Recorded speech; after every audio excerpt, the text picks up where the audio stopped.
제가 이 시간에 특별히 우리 영균이 형제 한번 제가 영균이 형제가 그 훈련소에서 나와서 지금 이미 나왔는데 오랫동안 한 번도 이렇게 인사도 제대로 못 시켰던 것 같아요. 우리 영균이 형제 한번 훈련 생활 너무 잘하고 또 너무나 더 안전하게 잘 귀국하게 돌아오게 하시는 하나님께 너무 감사드리고 또 앞으로도 훈련 생활 군대 생활 너무나도 잘할 수 있도록 우리 한번 박수로 한번 격려했으면 좋겠습니다.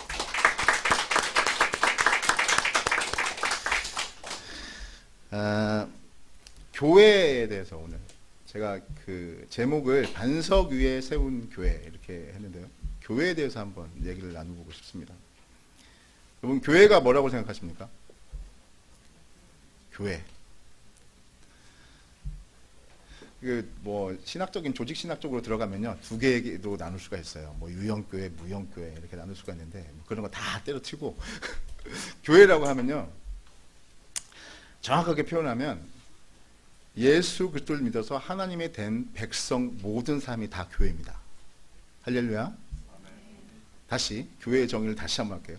예수를 믿어서 죄에서 구원함을 얻은 하나님의 백성 그 한 사람 자체가 다 교회예요. 그래서 이거를 고린도전서에서 우리가 한번 그 답을 한번 찾아보고 싶은데요. 고린도전서 3장 16절 우리가 혹시 띄워줄 수 있으면 한번 띄워주시고요. 안 되면 한번 성경을 한번 찾아봤으면 좋겠어요. 고린도전서 3장 16절 거기 보면요 고린도전서에서 바울이 고린도 교회에 있는 사람들에게 교회라고 얘기해요. 하나님의 성전이라고 얘기하죠. 근데 보면 3장 16절에 이렇게 말씀합니다. 너희가 하나님의 성전인 것과 하나님의 영이 너희 안에 거하시는 것을 알지 못하느냐. 너희가 하나님의 성전인 것과 하나님의 영이 너희 안에 거하시는 것을 알지 못하느냐. 이것을 3장에서는 고린도 교회 전체를 공동체를 얘기하는 것을 볼 수가 있어요.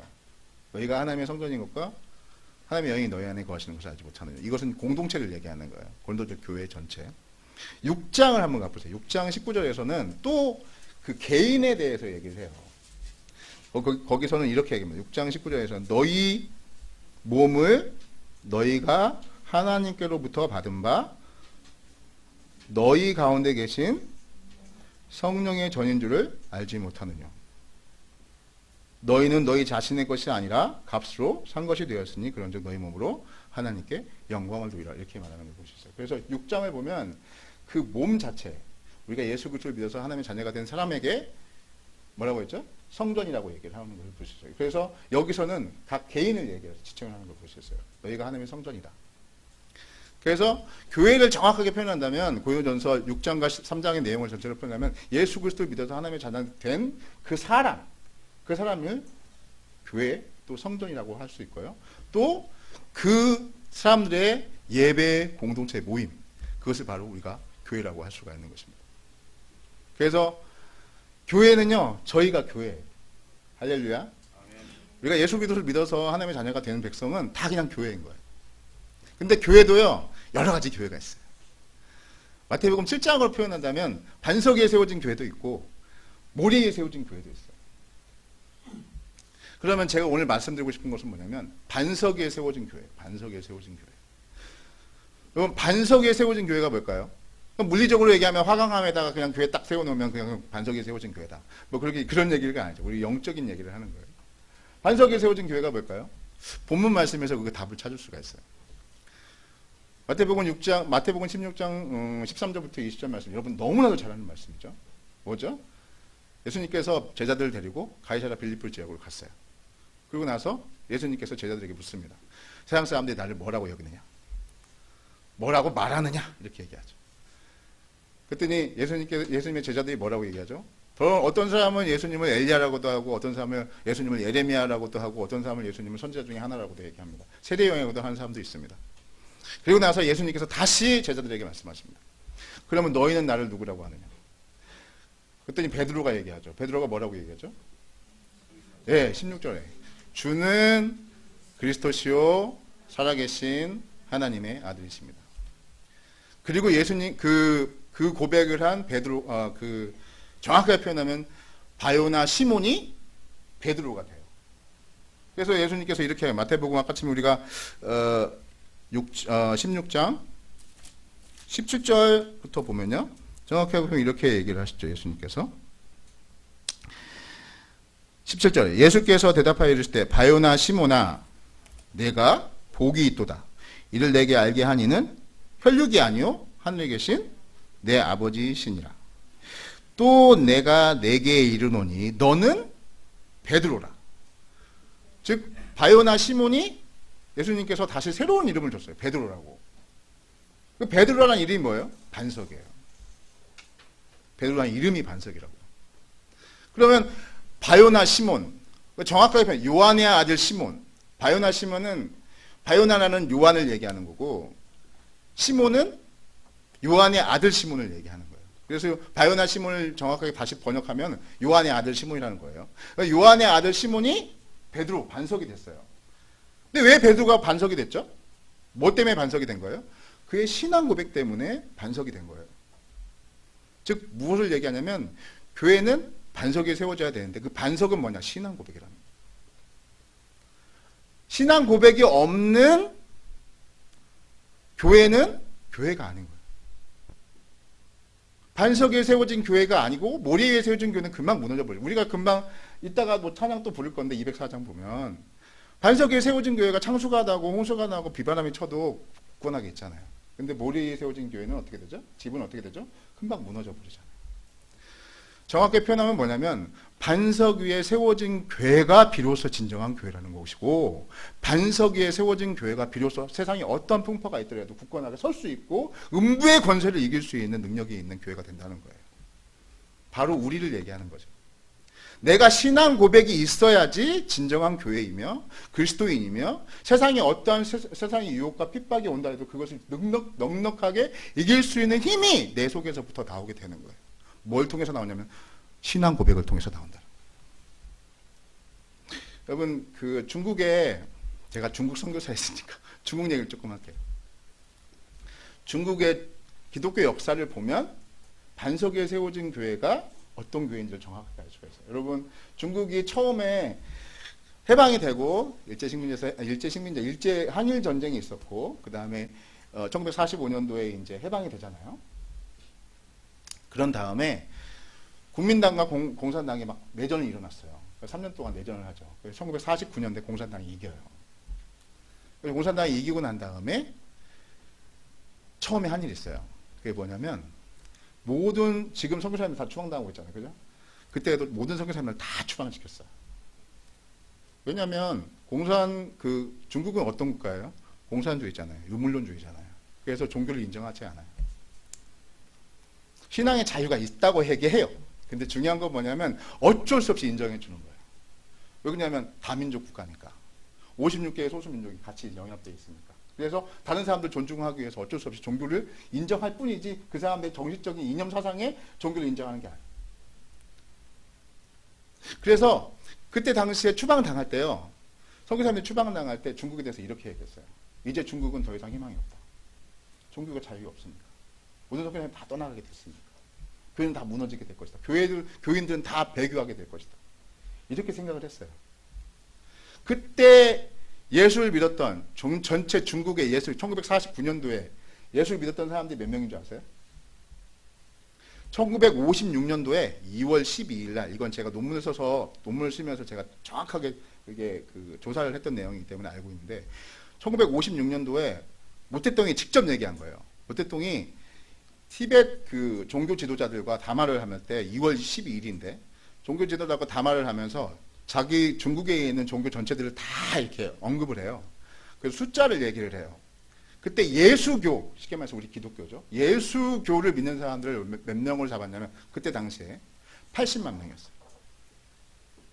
80만 명. 그리고 1949년도에는 50만 명으로 생각을 했어요.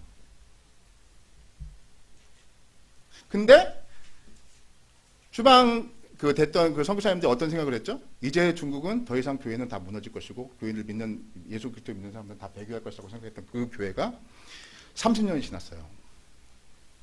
1949년도에 이어서 1979년도, 80년도에 개혁 개방이 됐잖아요. 그리고 개혁 개방이 되면서 선교사님들이 다시 들어가게 됐어요. 교회는 다 무너졌어요.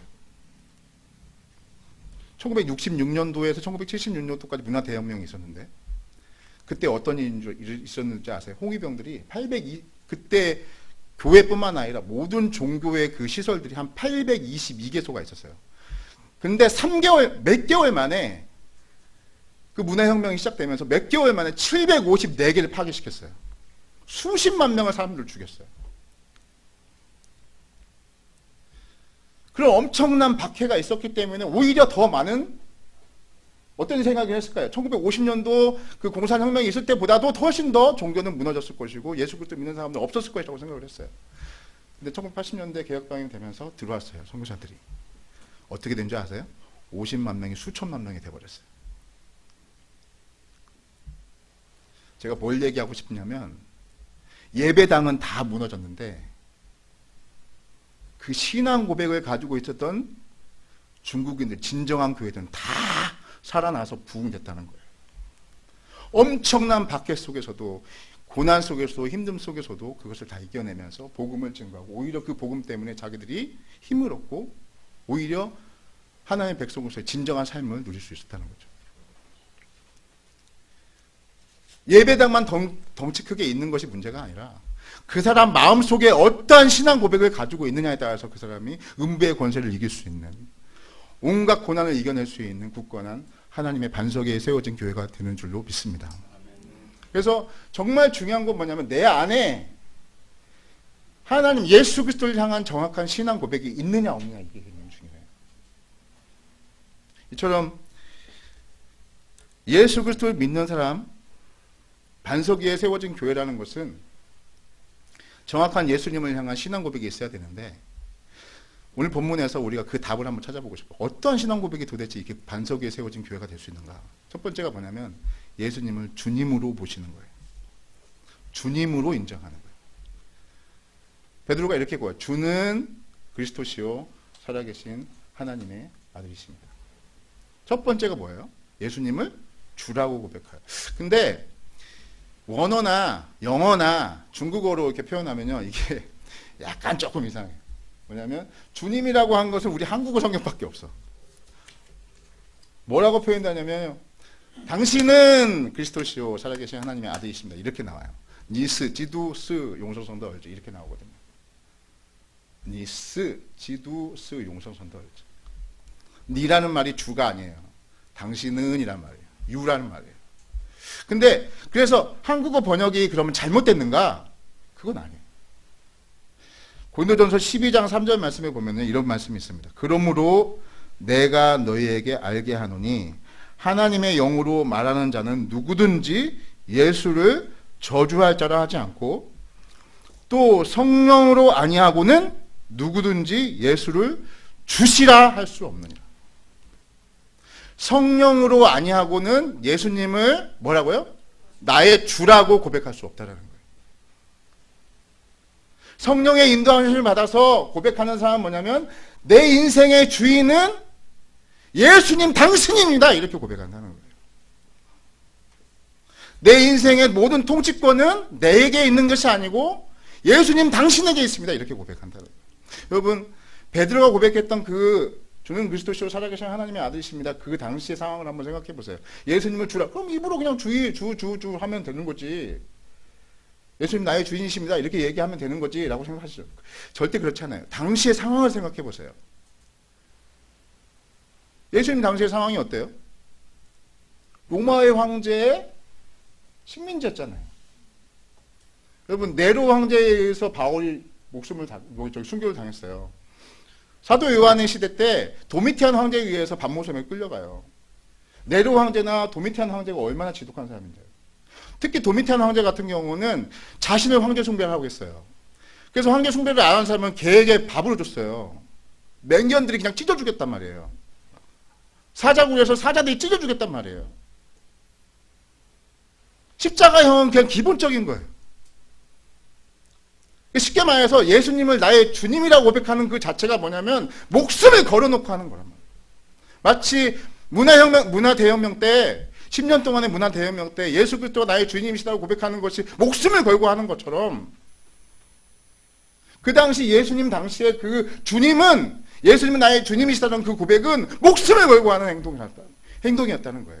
내가 예수님을 믿습니다. 예수님은 나를 사랑하십니다. 나는 예수님이 나의 주님. 이런 것이 그냥 입에서만 그냥 들썩들썩 하는 게 아니고 내 신앙 고백이었다는, 내 목숨을 담보로 하는 신앙 고백이었다.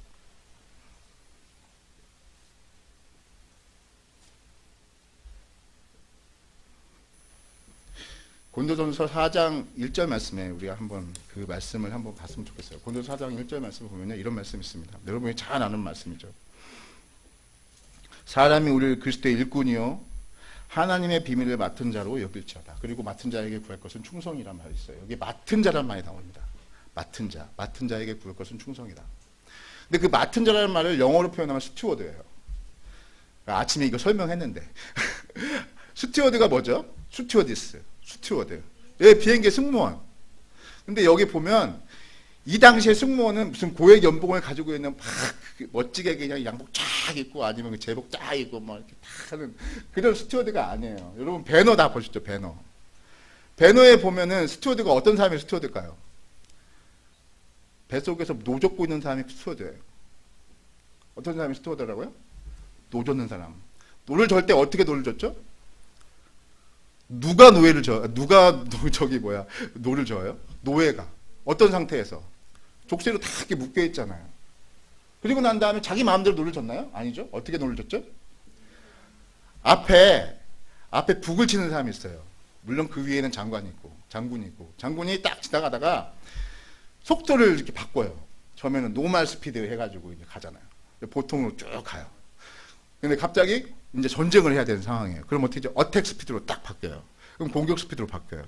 그러면 그 북소리 갑자기 빨라져요. 그러면 그 북소리에 맞춰서 스튜어드는 그냥 노를 젓는 거예요. 그리고 랩핑 스피드 하면 이제 팍 충돌하는 스피드가 되잖아요. 그러면 거기 속도에 맞춰서 또 열심히 노를 젓는 거예요.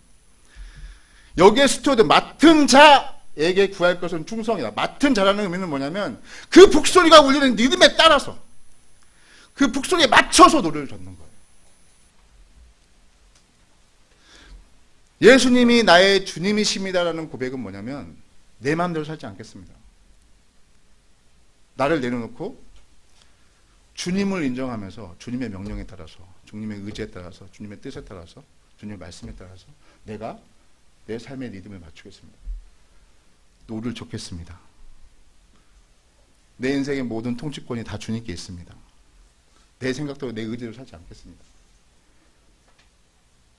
오직 주님만을 위해서 살고 주님의 뜻대로 살겠습니다. 이것을 고백하는 것이 바로 반석 위에 세워진 교회의 첫 번째 조건인 줄 믿으시기 바랍니다. 내 인생 걸 드려야 돼요.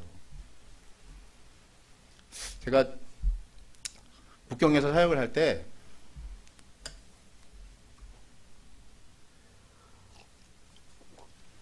제가 신학교 강의를 많이 했는데 신학교 강의를 할 때마다 저의 모든 일정을 다 이렇게 마치 매니저처럼 이렇게 해주시는 분이 있었어요. 그분이 이제 북경에 있는 그 교회에서 교회를 담당하는 목사님이셨는데 그래서 자주 이제 그 교회에 가서 그 신학교 강의를 했었거든요. 근데 한 번은 그래서 월요일부터 금요일까지 이렇게 매 그 월요일 한 8시부터 이제 저를 데리러 오고 그다음에 제가 그 부분을 차를 타고 이제 거기 가서 또 강의하고 또 저를 데려다 주고 이렇게 계속 이제 그런 식으로 했었는데 가야 되는 상황에서 전화가 온 거예요. 이번에는 못 한다고, 오지 말라고, 제가 못 간다고 이렇게 연락이 온 거예요. 갑자기 주일날까지 아무 일 없다가 갑자기 아침 일찍 그런 얘기를 받으니까 얼마나 황당해요. 그래서 무슨 일이냐 그랬더니 공안들이 왔다는 거예요. 공안들이 왔는데 그래서 공안들이 와가지고 더 이상 여기서 이렇게 비밀스럽게 하는 것을 못 한다는 거예요. 근데 왜 그러냐? 왜 갑자기 공안이 왔냐? 그랬더니 뭐라고 하냐면 그 교회에 실제 공안이 있었어요. 그러니까 예수를 믿는 공안이 있었던 거예요. 근데 이 사람이 정말 예수를 믿고 하나님을 영접한 다음에 예수 그리스도를 영접한 다음에 그 사람의 인생거리 주제권이 바뀌어버린 거예요. 여러분 중국은 공안이 그 공산당이 예수 그리스도를 믿는 것을 그 종교를 갖는 걸 허락지 않아요. 왜냐하면 너희의 주제는 너희의 통치권은 누구한테 있다는 거예요. 공산당에 있다는 건 공산당에 그냥 복종하고 순종을 하는 거예요. 그래서 공산당이 종교를 갖는 것을 되게 엄하게 다루고 또 금지시켜요. 그래서 지금 우리 그 중국에 지금 굉장히 박해를 많이 하고 지금 선교사들이 많이 추방당하고 있잖아요. 왜 그런 줄 아세요? 원래 지금 그 공산당의 공산당원이 제가 작년에 제가 저기 공산당원 그 홈페이지 들어가서 정확하게 찾아봐서 그거 숫자를 세봤는데 9천만 명이에요. 9천만 명. 근데 예수 그리스도 믿는 사람이 지금 얼마가 됐죠? 이미 1억이 넘어버렸어요. 그러니까 자기의 그런 어떤 통치권을 충분히 위협할 수 있는 세력을 생각을 해버린 거예요. 그래서 공산당원이 예수 그리스도 믿는 것을 되게 싫어하고 뿐만 아니라 그것을 금지시키고 오히려 또 지금 중국에 있는 교회들 다 지금 와해시키고 있는 모습을 볼 수가 있는 거예요. 되게 두려워하고 있거든요. 그래서 공산당이 예수 그리스도 믿는 것 자체가 굉장히 어려워요. 근데 이분은 말씀을 통해서 그 사람의 인생이 바뀌어버린 거예요. 주제가 바뀌어버린 거예요. 주권이 바뀌어버린 거예요. 그래서 그분이 뭐라고 했냐면 이제 이후로는 나는 공안 안 합니다.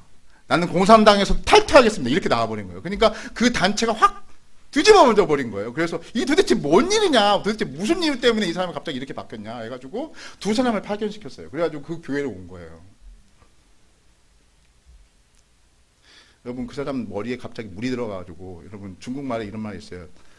니 나오제 찐소리라마 이렇게 말이 있어요. 이런 말이 무슨 말이냐면 우리 한카이 지금 웃고 있잖아요. 니 물속 지금 머릿속에 물 들어갔냐? 그 말이면 미쳤냐? 그 말이에요. 갑자기 이 사람이 현실성을 잃어가지고 예수 그리스도 믿는 것 때문에 현실성을 잃어가지고 그 사람이 무슨 돈을 많이 모는 사람도 아니에요. 그 중국의 공안이라고 하면 그래도 나름대로 그래도 좀 괜찮은 직업이에요. 우리 한국의 경찰들보다도 그래도 나름대로 좀 높은 그래도 돈도 많이 받고 돈이 연봉 무슨 그 월급이나 이런 것을 많이 받는 게 아니라 뒤에서 들어오는 돈이 많아. 그래가지고 잘 살 수 있는 그거예요. 근데 이 사람이 갑자기 예수 그리스도 믿는 다음에 그걸 포기해 버리는 거예요. 왜 그렇죠? 그 사람이 현실성이 떨어져서 그런가요? 미쳐서 그런가요? 아니죠. 그 사람의 인생의 주제권이 바뀐 거예요. 진정으로 반석에 세워진 교회가 된 겁니다. 여러분, 소망하기는 내가 예수 그리스도를 믿습니다라는 그 믿음이 신앙 고백으로 고백되어지길 소망합니다. 그리고 내 생활에서 예수님이 나의 주인이십니다라는 것을 실천해 나가는, 실천할 수 있는 그런 우리 모습이 되길 소망합니다. 두 번째로 우리가 이 본문 말씀을 통해서 반석에 세워진 교회, 은배의 권세가 감히 건들 수 없는 그 교회, 그 두 번째 조건이 있는데 그것은 뭐냐면 예수님을 그리스도라고 고백하는 겁니다. 그리스도가 뭐죠? 기름 부음을 받은 자. 그래서 신약에서는 그리스도, 기름 부음을 받은 자. 다시 말해서 구원자. 구약에서는 메시아. 똑같이 말해요. 구약에서도 메시아, 그거는 기름 부음을 받았다는 뜻이에요. 신약의 그리스도, 기름 부음을 받았다는 뜻이에요. 정확하게 표현하면 구원자. 어떤 사람이 구원자가 필요하죠? 어떤 사람이 구원자가, 여러분 다 구원자 필요하잖아요. 어떤 사람이 구원자가 필요해요? 의인이 구원자가 필요합니까? 나는 의로워. 내 스스로도 천국에 갈 수 있어. 이런 사람이 구원자 필요합니까? 아니죠. 그럼 어떤 사람이 필요하죠? 죄인이. 그래서 내가 예수님을 나의 구원자라고 고백하는 그것은 뭐냐면 그 반면에 뭐가 있죠? 나는 죄인입니다. 나는 죄인입니다라는 것이 먼저 고백돼야지만이 예수님을 구원자로 찾을 수가 있어요. 그리고 믿을 수가 있는 것입니다. 로마서 3장 10절 말씀에 뭐라고 해요? 너는 또 모든 사람이 다 죄를 범하였음에 하나님의 영광에 이르지 못하더니 이렇게 나오잖아요. 그죠? 모든 사람이 다 죄인이에요. 그것을 인정해야지만이 구원자가 필요해요. 내가 죄 가운데 있는데 로마서 5장 6절, 8절, 10절 말씀을 연관해서 본다면 내가 연약했을 때 그리고 8절 내가 죄인 되었을 때 그리고 10절 말씀 내가 심지어 하나님과 원수 되었을 때 하나님께서 나를 가만두지 않으시고 내 죄를 해결하시고 나를 구원하시기 위해서 그의 독생자 아들 하나밖에 없는 아들 예수 그리스도를 보내셨고 그의 피로 인해서 그의 죽으심과 부활하심으로 인해서 내가 구원을 얻었고 부활에 이르게 됐다. 영생을 얻게 됐다. 그것이 바로 예수님을 그리스도라고 고백하는 것입니다. 내가 먼저 죄인이라는 것을 고백하지 않으면 절대로 예수님을 구원자라고 고백할 수가 없는 거예요.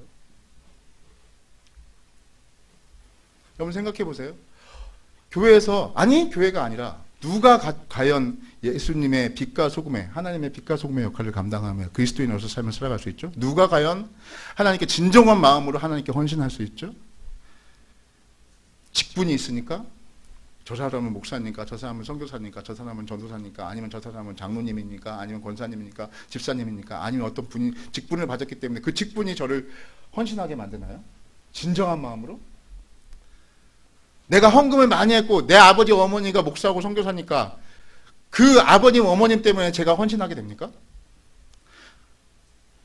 아니죠. 내가 마음을 다해서 제가 정말로 제 돈 들어가면서 목숨까지 걸고 하나님께 헌신할 수 있고, 그 헌신하는 동력이 어디서부터 시작되죠? 다른 게 아니에요. 예수님께서 나의 죄 문제를 해결하신 구원자라는 것을 믿기 때문에 그것이 동력이 돼서 하나님께 헌신하는 거예요. 그 예수님께 헌신하는 것입니다. 제가 그 서안에 한번 내려간 적이 있어요. 서안에 내려가서 강의를 한 적이 있는데, 그 서안에 어떤 집사님을 만났어요. 근데 그 집사님은 어떤 연약함이 있었냐면 인공심장을 이식했어요. 그래가지고 이제 그 연명하시는 분인데 돈은 좀 많아요. 그러니까 서안에 가서 강의를 할 때 어떤 일이 있었냐면, 서안에 가서 강의를 하는데 정말 열악해요, 환경이. 제가 중국에 여러 군데를 가봤지만 그렇게 열악한 데는 처음 본 것 같아요. 여름에 갔는데 선풍기가 없어요. 침대가 없어요. 그냥 마룻바닥 같은데 그것도 거의 그냥 흙 같은데 그냥 이렇게 누워서 자고 그래야 되는 상황이에요. 근데 그것이 안타까웠는지 그 집사님이 자기 집으로 저를 초청하더라고요. 그래서 이제 그분 집에서 갈 때마다 그분 집에서 이제 제가 이제 호의호식하면서 살았는데, 그분이 저를 심지어 어떻게까지 해줬냐면, 제가 이렇게 잠을 자잖아요. 그러면 그 잠을 잘 때 그분들은 이렇게 비계에다가 이렇게 수건으로 이렇게 덮어놔요. 그래서 이렇게 땀이 나거나 그러면 이제 수건만 깔면 되거든. 빨면 되니까. 심지어 제가 썼던 그 수건까지 싹 다시 깨끗하게 다시 빠는 거예요. 밥을 먹을 때면 저한테 꼭 안수기도를 해달라는 거예요. 자기 집 가족들 다 모아놓고. 근데 왜 그렇게 그럼 저를 그렇게 섬겨주십니까? 라고 얘기를 했더니 그분이 이렇게 얘기해요. 제가 한번 이렇게 인공심장을 해서 이식을 한번 한 적이 있는데, 병원에 가가지고요. 병원에 갔는데, 여러분 중국 갔다 오신 분 다 알 것이에요. 중국의 의료기술이 좀 굉장히 열악하잖아요. 근데 그분이 그러니까 인공심장을 이식하는데 굉장히 너무 의료기술이 너무 약하니까 돈은 많은데 어려운 거예요. 그래서 같은 병동에 5명이 똑같은 자기와 인공심장을 이식하게 되는 상황인데 다 믿는 종교가 다를 거 아닙니까? 어떤 사람이 있었냐면 돈이 많으니까 절을 믿는 사람이 있었어요. 절에 올라가가지고 부적을 받았는데 런민비로 30만 원이에요. 우리나라 돈은 30만 원이 아닙니다. 30만 원이 얼마죠? 5천만 원이에요. 부적 하나 받는데 5천만 원. 근데 그 5천만 원 받아가지고 방법이 있어요. 또 이게 그냥 먹으면 안 되고, 그냥 하면 안 되고, 이걸 불로 이렇게 딱 살라가지고, 종이잖아요. 불로 살라가지고 물에다가 이렇게 희석을 해가지고 같이 그냥 홀딱 먹어야지 이렇게 효력이 있다고 해가지고 홀딱 먹었어요. 5명이 똑같이, 이게 5명이 심장 임신을 하는데 한 사람은 저를 믿으니까 그렇게 했던 거예요. 그 사람 어떻게 됐을까요? 예. 안 죽었으면 제가 이런 말 안 하죠. 수술실에서 죽었어요. 수술하다가. 근데 이분은 다른 종교도 다 가지고 있는데 이 사람은 그때 예수를 진짜 믿은 거예요. 예수님이 자신을 죄에서 구원하실 것을 믿고, 또 하나는 뭐냐면 예수님이 전능하신 하나님이라는 것을 믿고 그냥 하나님께 기도하는 거예요. 하나님, 저 살려주세요. 그리고 저를 살려주시면 나머지 인생은 하나님께 드릴게요. 이렇게 한 거예요. 그분이 살았어요. 그때 갔을 때 5년이 6년이 지난 거예요, 이미. 연약한 부분이 있어요, 여전히. 그런데도 불구하고 하나님이 그분의 생명을 살려주셨어요. 그리고 그분이 그것을 기억하는 거예요. 그러면서 어떻게 해서든지 자신이 가지고 있는 돈이나 어떤 그런 것들을 가지고 어떻게 해서든지 하나님께 영광을 돌리고 몸부림치는 거예요. 그래서 저를 섬겨주는 거예요. 다른 목적이 아니고. 여러분, 반석에 세워진 교회 생각해 보세요. 그거는 내 헌신의 동력이 예수 그리스도가 나를 구원하셨다는 그 구원의 감격이 있어서 헌신하는 사람, 헌금 하나를 드려도 무슨 액수가 중요한 게 아니고 헌금 하나를 드려도 그게 500원이 됐건 그건 1000원이 됐건 그게 2000원이 됐건 간에 그 마음 안에 예수님이 나를 위해서 죽으셨다는 그 감격 때문에 헌금할 수 있는 사람, 봉사를 하나 하더라도 그 감격 때문에 봉사를 할 수 있는 사람, 내 인생의 목적은 오직 주님을 위해서 사는 것이라고 고백할 수 있는 사람, 그 사람이 바로 반석 위에 세워진 교회인 줄로 믿습니다.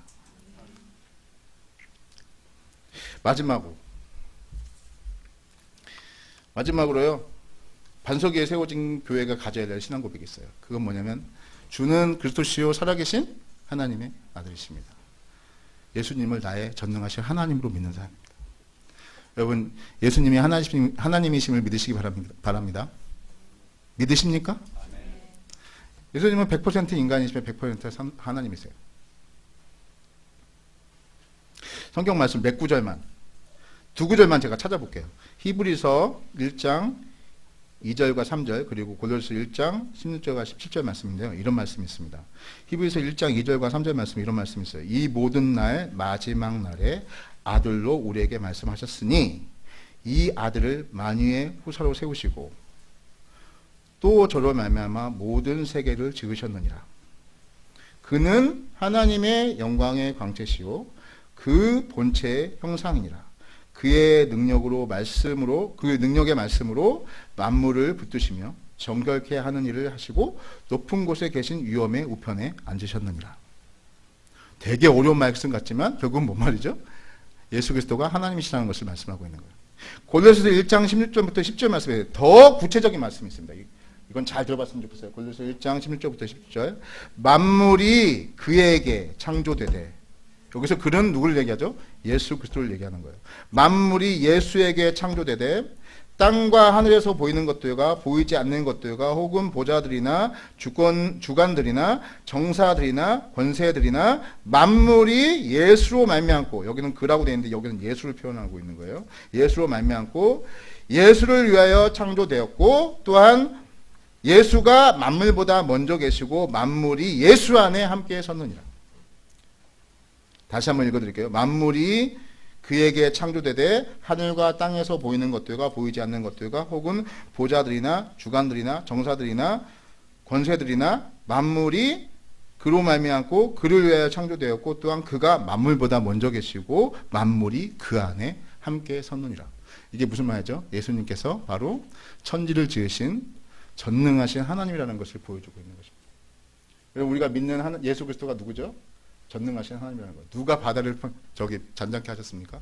누가 바다를 걸으셨습니까? 누가 물고기 2마리와 보리떡 5개로 5,000명을 먹이셨습니까? 자유주의 신학자들한테 예수님께서 물고기 2마리와 보리떡 5개로 5,000명을 먹이시고 12바구니를 남기셨다니까 뭐라고 해석하는 줄 아십니까? 그 사람들이 다 예수님의 그 귀한 말씀을 들으러 다 모였는데 도시락을 다 가져왔다는 거야. 그 도시락을 다 가져와가지고는 야, 이제 꺼내서 먹어라. 그랬더니 도시락을 하나씩 다 꺼내면서 5,000명이 먹고 모아봤더니 12바구니가 남았다. 이거를 믿으십니까? 예수님의 능력으로, 예수님께서는 하나님이시기 때문에 물고기 2마리, 보리떡 5개로 5,000명을 먹이시고 12바구니를 남기시는 그런 기적이 일어난 줄로 믿습니다.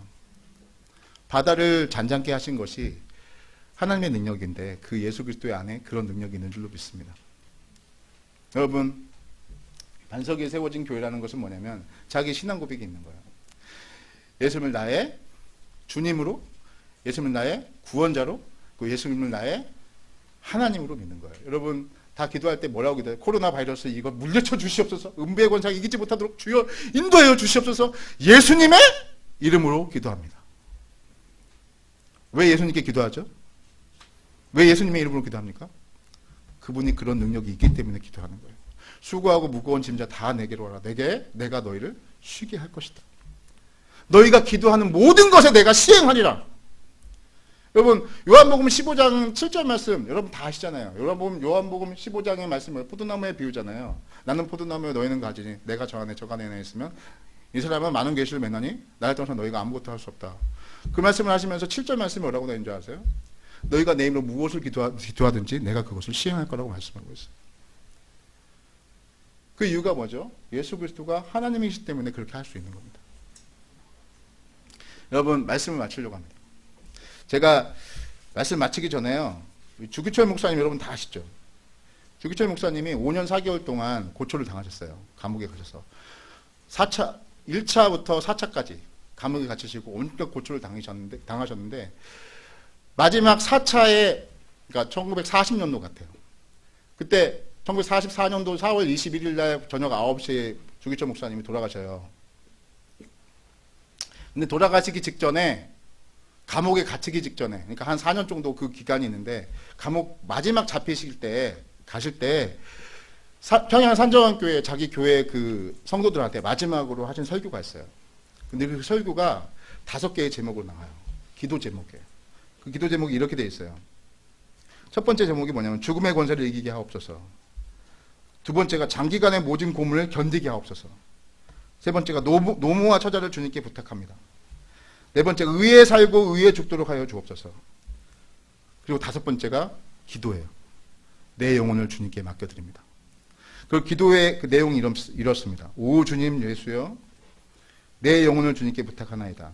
십자가를 붙잡고 쓰러질 때 내 영혼을 받으시옵소서. 혹여 옥중에서나 사형장에서나 내 목숨이 끊어질 때 내 영혼을 받으시옵소서. 아버지의 집은 나의 집, 아버지의 나라가 나의 고향이로소이다. 더러운 땅을 밟던 내 발을 씻어서 나로 하여금 하나님 하늘나라 황금길을 걷게 하시옵고 죄악 세상에서 부대끼던 나를 깨끗게 하사 영광의 존전에 서게 하옵소서. 내 영혼을 주님께 부탁하나이다. 받아주소서 받아주소서. 아멘 할렐루야 할렐루야. 오 주여 영광 받으시옵소서. 이 터질 것 같은 벅찬 기쁨을 주님 주신께 모두 감사의 박수 영광을 돌립니다. 할렐루야 할렐루야. 이게 마지막 기도예요.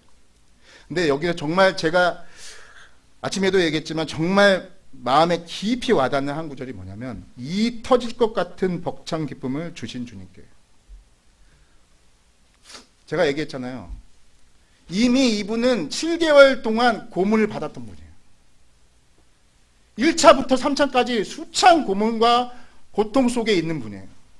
그리고 마지막 4차 들어가셔서 이제 다시 감옥에 들어서 또 고문을 받으셔야 될 상황인 거예요. 근데 그 상황에서 이분이 하신 말씀이 뭐냐면, 이 터질 것 같은 기쁨. 저는 이 끄끔지만 돼도 힘들어 죽겠는데. 우리는 그냥 애가 하면 아파도 힘들어 죽겠는데. 우리는 코로나 바이러스가 있으면 그것 때문에 힘들어 죽겠는데. 어떤 상황 속에 우리가 어려움이 있고 힘든 부분이 있으면 그 힘든 부분 때문에 너무 힘든데. 그래서 어떨 때는 원망도 하는데. 근데 이분은 이렇게 얘기하는, 이 터질 것 같은 기쁨. 고문을 당하는 게 무슨 기쁨이 돼요? 어려움이지. 환난이고 고초지. 그걸 누가 좋아해요? 주기철 목사님 다 아시잖아요. 대모수에 박힌 그 모판을 걸었잖아요. 그냥 죽은 게 아니야. 거기서 죽은 게 아니에요. 영양실조로 죽어요.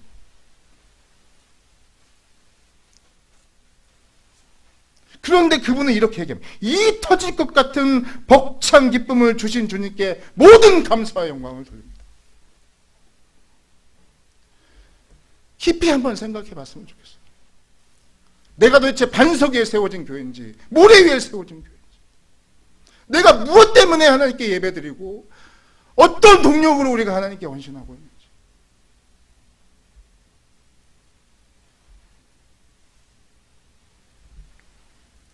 여러분은 반석 위에 세워진 교회입니까? 모래 위에 세워진 교회입니까? 무엇을 여러분은 하나님께 헌신하고 있어요? 어떤 것이 동력이 돼서 이곳에 코로나 바이러스가 이렇게 힘들어하는 이곳에, 이런 상황에 이곳에 나와서 우리가 하나님께 예배드립니다. 다른 것이 동력이 되지 않았으면 좋겠어요. 내가 반석 위에 세워진 교회이기 때문에, 내가 예수님을 나의 주님으로, 나의 구원자로, 나의 완전하신 하나님으로 고백하기 때문에 이곳에 나와서 우리가 하나님께 예배드리는 줄 믿습니다. 그것이 우리의 동력이 되길 소망합니다. 내 인생의 헌신의 동력이 되기를 간절히 소망합니다. 기도하겠습니다. 이 시간 한번 기도했으면 좋겠어요. 하나님 아버지, 나를 주님께 내어놓습니다. 내 인생을 주님께 내어놓습니다. 내 삶을 주님께 내어놓습니다.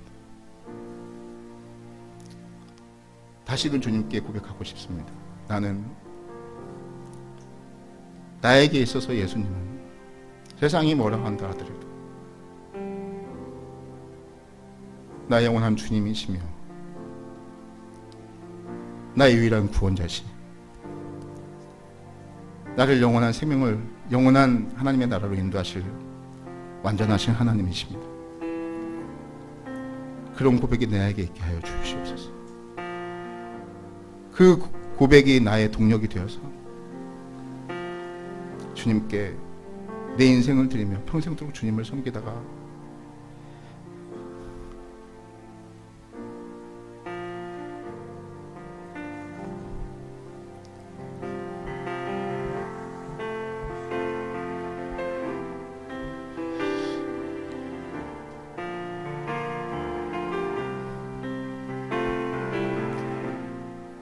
주기조의 목사님처럼 이 터질 것 같은 기쁨과 영광을 주님께 드립니다. 그렇게 고백할 수 있는 우리 인생이 되게 하여 주시옵소서. 우리 이런 기도 제목을 가지고 한번 다 같이